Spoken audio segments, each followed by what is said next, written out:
You're not going to have to log in, because once you're logged in once, your lab is logged in, unless there's a hard reset.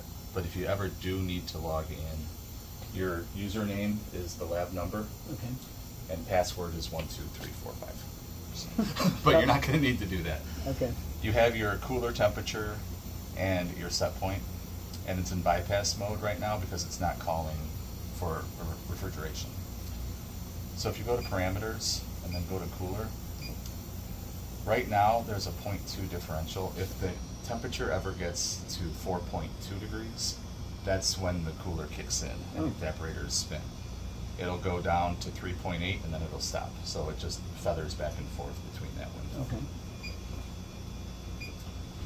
Alarms, the low set point is set at freezer, or at freezing at 0 degrees. And then the high is at 10 degrees. It's pretty standard. The 30-minute delay is if you mute an alarm because you know you're going in and out. In 30 minutes, if it's still in that air mode, it will alarm again, I see. just to remind you. This long runtime alarm delay of 60 minutes this is very important. This means the system has been running for an hour straight with no breaks. Wow. And that's bad because it thinks something is wrong. It should never have to run that long. So if you see this before something breaks, this is a great call Celsius, call Max in facilities, find out how to get that diagnosed. Okay. There is no defrost because it's not a freezer. General, date and time, probe offsets. You have one temperature probe in there, and currently that's what it's reading. Each year, as it gets calibrated, it might need to be swung a degree colder or warmer just to be accurate, but right now it's brand new, so you're good right there. This Modbus, this whole system is going to be connected to your BMS, your building management system. I know Max is working with Johnson Controls on that, so when that is connected, you will have email access. You can go online and see the status of your room and any errors that happen.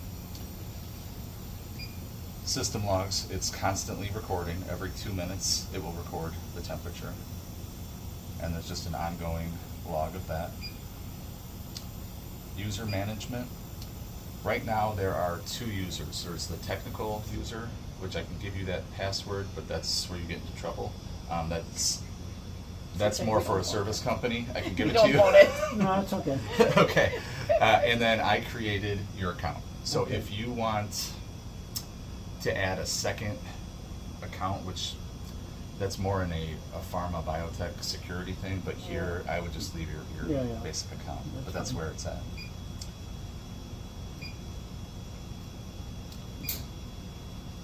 That's mainly it. On this main page, you have alarm history. These are all the alarms. This got turned on yesterday. So these are the high temperature alarms as it was getting down to temperature. Don't need to log out. The screen will go dark like a cell phone. You can wake it up by touching it. And then here is the controller access. Everything in here, this is the breaker box. So you have your electric coming right here, and then these are your breakers. This is to the controller. Backup is this system. If this ever has a glitch, because all computers tend to occasionally, if this were to shut down, it automatically kicks to this backup controller. So it'll still say, you won't have all of the information that's in here, but it'll still say 4 degrees in the current temperature until you can get this fixed, and then it'll switch back. So that's nice to have. Lights, receptacles in the unit.